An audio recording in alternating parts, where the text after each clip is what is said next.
Hey everybody, and welcome to Competitive Debates. This is a new video series that I'm starting where we will be discussing the competitive scene of not just fighting games, but just games overall. And we're going to be posing some interesting topics or video essays in hopes to spark a discussion or a debate about them. I hope that you guys enjoy this video, and if you want to hear more and you enjoy this kind of content, share it with your friends, like, follow, and subscribe, and tell me if you do like it. Now first off, I want to say that this is my opinion and that I do not see myself as the final say on this topic. These are fully my opinion and I am not attacking any game. If you like or dislike Street Fighter V, that is fine. I also want to mention that I will leave my opinion at the end. I believe that this is an interesting discussion to have, and I welcome debate and discussion in the comments below. All sources will be listed in the description below, and without anything left to say, let's start the video. When you think of the Street Fighter series, what comes to mind? Street Fighter 2, 3, 4, 5, the Alpha series, the EX series, the crossover fighters? And we can go on and on and on.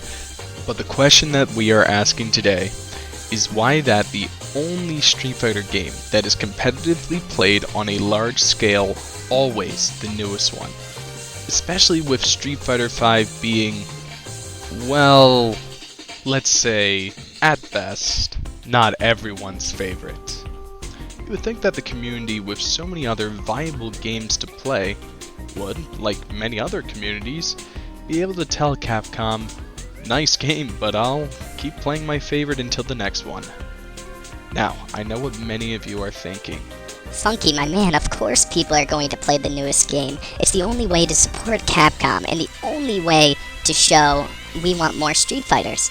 Also, having a new game is better for streams and casuals as the graphics look better and the gameplay is smoother, and no one can make an old game last longer than their sequels in terms of tourney popularity. On that last point, that's where I would say you are dead wrong. Super Smash Brothers Melee!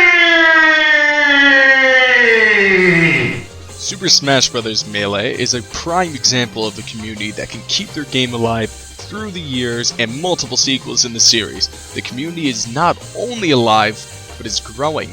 Being able to be the last few years in EVO as a main game, Melee's competitive scene is inspiring to many other older games. Why do games like Melee live while popular Street Fighter games like Third Strike or the Alpha series die off?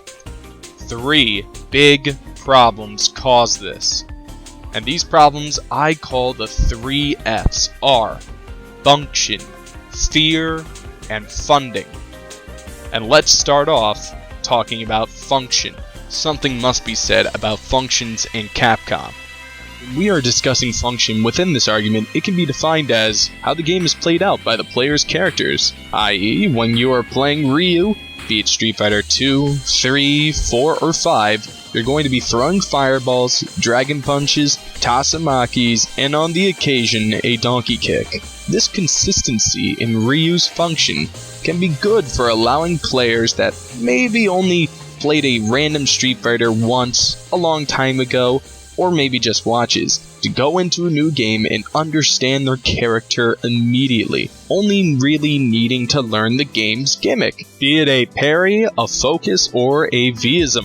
While good for players' adaptivity, this harms the casual viewing of watching multiple Street Fighters, as to them, all the games kind of play the same, so why not play the newest ones with the best graphics and more flair for them, the viewer, to enjoy? If every version of Ryu, to them, does similar things in a similar way, why not watch it in the best of quality? A game like Super Smash Bros. Melee bucks this idea, even though their characters' abilities are very similar in appearance and function from each game. This is because of the game's flow.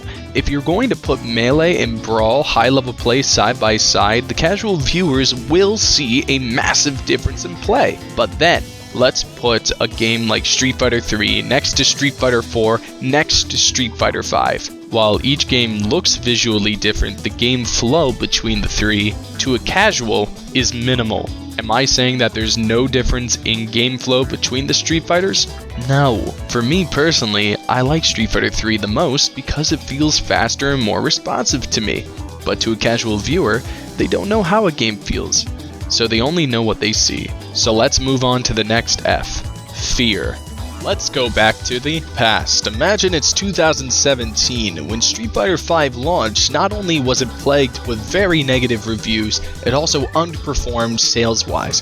Thanks to Eurogamer, listed in the description below, Capcom was aiming for 2 million copies sold of Street Fighter V by the end of the fiscal year. But at the end of its launch year, it barely scratched the 1.4 million mark. Since the game was not a success financially, Capcom's other big fighter fared even worse. Capcom had to shift focus onto the competitive scene to keep their crown as fighting game king, especially with more and more companies releasing better selling games right around the corner. Now, Capcom had a nasty track record when dealing with low sales. For one example, let's look at Darkstalkers. When Capcom released Darkstalkers Resurrection on the PlayStation 3 and the Xbox 360, they told their players that if it did not sell well to their expectations, the series would remain dead. Now, while the game did appear in the top 10 list of digital purchases in the US PlayStation Store on release, Capcom was disappointed. They were disappointed that the game did not sell well relative to the other fighting games on the platform. The key word here is relative. Now let's see what games Capcom would have compared this release to, which would have been from 2011 until Darkstalkers release and released on the PlayStation Digital Store. Street Fighter 4, Super Street Fighter 4, Arcade Edition of Street Fighter 4, Street Fighter 3 Online Edition, Marvel 3, and Ultimate Marvel 3, and finally Street Fighter Cross Tekken. Many of these games had extreme amount of marketing and hype, especially when compared to Darkstalkers. So Capcom is known to abandon series when they don't do well, even with their big series like Street Fighter. Anyone remember the dark years? And this isn't just Capcom. Bandai Namco, with their Soul Calibur 6 release, has threatened that if the game does not sell well, then the series will die. Because of this, many people like to say that if we don't show Capcom support by buying and actively playing their games, that Street Fighter will be put on the back burner. This fear of losing your favorite franchise for an undetermined amount of time is, in one of my opinion, the main reasons why Street Fighter scene has to focus on the newest game, because if they don't, they might lose their series. And now, let's finally discuss the final F, funding. As I've mentioned before, the low sales pressured Capcom to invest heavily into the FGC and their Capcom Pro Tour. This was an extremely smart decision that allowed Capcom's Street Fighter V to find a pulse to keep its heart beating, but Capcom knew that this tournament was not for the competitive spirit, and the true purpose for the Pro Tour was marketing. By using the Pro Tour, they could continue to market Street Fighter V and its DLCs to a community that are most likely to purchase such things, which would allow them to fund the Pro Tour and recoup any losses on the game as well, and possibly sell more copies. And it gave off the impression to others that the game scene was active and inviting. Because of the focus on marketing, Capcom had no impetus to feature any other version of Street Fighter other than 5, which then influences the pro players that only want to play games that they can make a living off of, which then leads to lower numbers of tournaments and top level players for the older Street Fighter games. This leads to a game's main stage competitive death while the next marketable game for Capcom takes root. Now that we've discussed the 3 reasons why the Street Fighter scene is a one-game pony, I'll give my opinion. In my opinion, I can fully understand why people who don't find Street Fighter V to be good or their favorite still support it.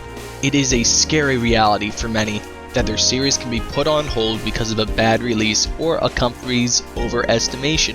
And I must give it to the Street Fighter V fans out there.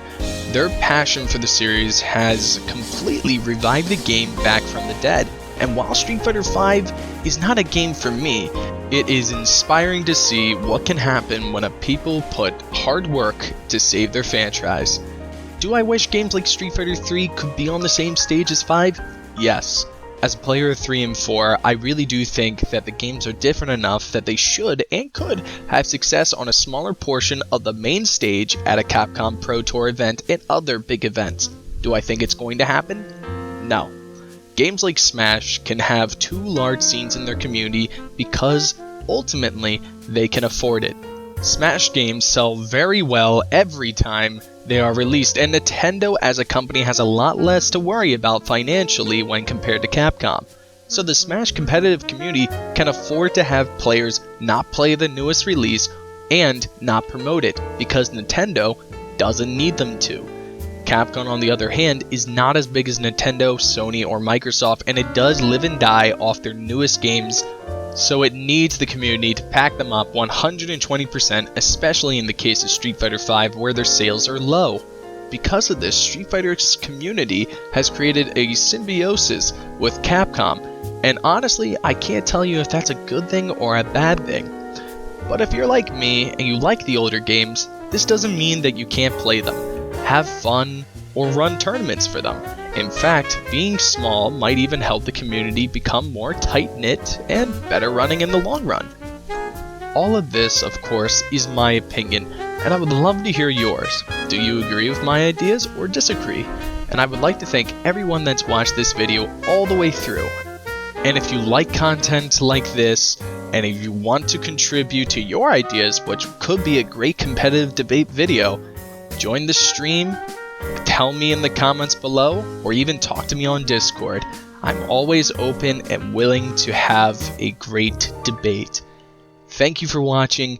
This is Funky Hellboy saying, have a nice day.